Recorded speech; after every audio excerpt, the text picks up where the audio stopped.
Assalamualaikum warahmatullahi wabarakatuh. Bertemu lagi dengan saya Nita Aryani.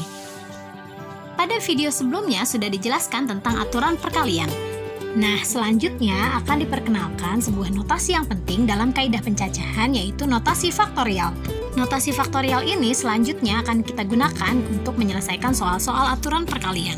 Jika kamu lupa tentang aturan perkalian atau filling slot, kamu dapat menemukan link video sebelumnya pada box deskripsi di bawah ini. Yuk kita mulai pembelajaran kali ini. Jangan lupa dengan membaca basmalah.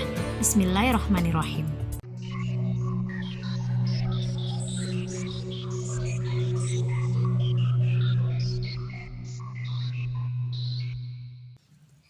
Tahukah kamu, ada sebuah tanda baca yang digunakan dalam notasi matematika yang kamu tidak boleh sembarangan menggunakannya. Notasi apakah itu? Jika bilangan 10 kita beri notasi ini, nilainya akan berubah menjadi 3.628.800. Kok bisa? Jadi, bila bilangan 10 diberi tanda seru seperti ini, dibaca 10 faktorial.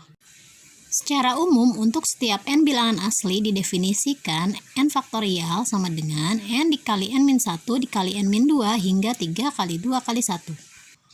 Contohnya adalah jika 5 faktorial kita jabarkan akan menjadi 5 kali 4 kali 3 kali 2 kali 1 sehingga didapat nilai 120. Kemudian jika 9 faktorial kita jabarkan nilainya akan menjadi 9 kali 8 kali 7 dan seterusnya hingga 1 sehingga diperoleh nilai 362.880. Nah, sekarang kita latihan soal aturan perkalian yuk. Penyelesaiannya bisa menggunakan notasi faktorial ini. Anak kembar 3 yaitu Ocha, Ica, dan Echa beserta kedua orang tuanya akan berfoto bersama dalam posisi berjajar. Jika Ocha dan Ica dalam posisi yang berdekatan, mereka saling-saling usil satu sama lain. Akhirnya ibu memutuskan Ocha dan Ica harus selalu berada di pinggir. Banyaknya formasi foto yang terbentuk adalah penyelesaian dari soal tersebut adalah sebagai berikut. Karena yang akan berfoto berjajar ada sebanyak 5 orang, jadi kita siapkan 5 kotak. Ocha dan Ica harus selalu berada di pinggir, jadi kita isi posisi pinggir-pinggir terlebih dahulu. Misalnya kita isi posisi sebelah kiri lebih dulu. Jadi untuk yang posisi pinggir itu hanya bisa diisi atau duduk Ocha atau Ica, jadi ada 2 kemungkinan. Nah, karena salah satunya sudah duduk di sebelah kiri, berarti untuk posisi yang sebelah kanan hanya ada 1 orang, jadi tersisa 1 orang. 2 kali 1 jika dinyatakan dalam faktorial itu bisa ditulis 2 faktorial. Jadi 2 faktorial itu menentukan posisi duduk yang di pinggir. Selanjutnya kita akan mengisi formasi foto yang bagian tengah. Untuk yang bagian tengah itu bisa diisi oleh Echa beserta kedua orang tuanya karena Ocha dan Ica sudah berada di bagian pinggir foto. Jadi untuk posisi bagian tengah kita mulai dari yang kedua dari kiri. Untuk yang kedua dari kiri itu bisa diisi oleh 3 kemungkinan. Jadi di sini kita bisa isi dengan Echa, ayah, atau ibunya.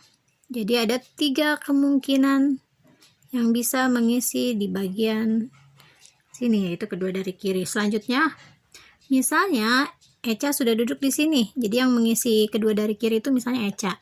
Untuk posisi yang selanjutnya yang bagian tengah itu bersisa 2 orang, jadi ayah atau ibunya. Jadi ada 2 kemungkinan yang bisa mengisi posisi bagian tengah. Untuk yang posisi selanjutnya misalnya ayahnya sudah mengisi di bagian tengah, jadi tersisa ibunya saja. Jadi tinggal berapa kemungkinan? Jadi tinggal 1 kemungkinan. Jadi 3 kali 2 kali 1 jika dinyatakan dalam faktorial itu adalah 3 faktorial. Sehingga banyaknya formasi foto yang terbentuk adalah 2 faktorial dikali 3 faktorial. Dan 2 kali 3 kali 2 kali 1 dan dikali 1 lagi akan diperoleh hasil 12. Jadi banyaknya formasi foto yang terbentuk adalah 12 formasi. Kita lanjut lagi yuk latihan soalnya. Kali ini kita akan membahas soal UTBK SBMPTN 2019 Matematika Sosum. Diketahui 7 buah buku berbeda yang terdiri dari 2 buku bahasa Inggris, 2 buku matematika, dan 3 buku bahasa Indonesia akan diletakkan pada sebuah rak buku secara berjajar. Banyak kemungkinan susunan buku sehingga 2 buku bahasa Inggris selalu berdampingan dan 2 buku matematika selalu berdampingan adalah... Oke, kita akan mulai pembahasan soalnya. 7 buah buku akan disusun secara berjajar yang terdiri dari 2 buku bahasa Inggris, 2 buku matematika, dan 3 buku bahasa Indonesia. Di mana 2 buku bahasa Inggris itu harus selalu berdampingan.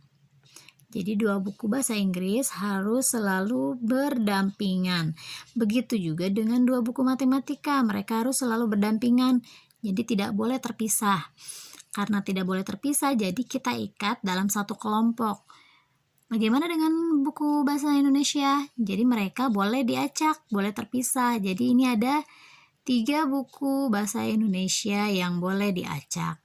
Nah, jadi ada berapa yang akan kita susun secara garis besar? Jadi ada 5 kelompok yang akan kita susun. Ada 1 kelompok bahasa Inggris, 1 kelompok matematika, dan 3 bahasa Indonesia. Jadi 5 faktorial kalau dinyatakan dalam faktorial. Apakah sudah selesai? Ternyata belum. Bahasa Inggris sendiri itu nanti bisa ditukar posisinya sesama bahasa Inggris. Jadi bahasa Inggris pertama dan bahasa Inggris kedua, atau bahasa Inggris kedua dan bahasa Inggris pertama. Jadi kalau dinyatakan dalam faktorial itu adalah 2 faktorial. Begitu juga dengan matematika, dia bisa ditukar dengan matematika pertama dan matematika kedua, atau matematika kedua dan matematika pertama, jadi 2 faktorial juga. Kalau kita hitung 5 faktorial berarti 5 kali 4 kali 3 kali 2 kali 1 itu didapat nilai 120. Sedangkan 2 faktorial itu 2 kali 1 berarti kita kalikan dengan 2. Dikali 2 faktorial lagi berarti 2. Hasilnya akan kita peroleh 480. Jadi banyaknya kemungkinan susunan buku tersebut adalah 480. Nah, bagaimana penyelesaian dari soal berikut? Ini soal latihan untuk kalian ya. Terus semangat dan selamat mencoba. Terima kasih sudah menyimak video ini sampai selesai. Semoga bermanfaat. Assalamualaikum warahmatullahi wabarakatuh.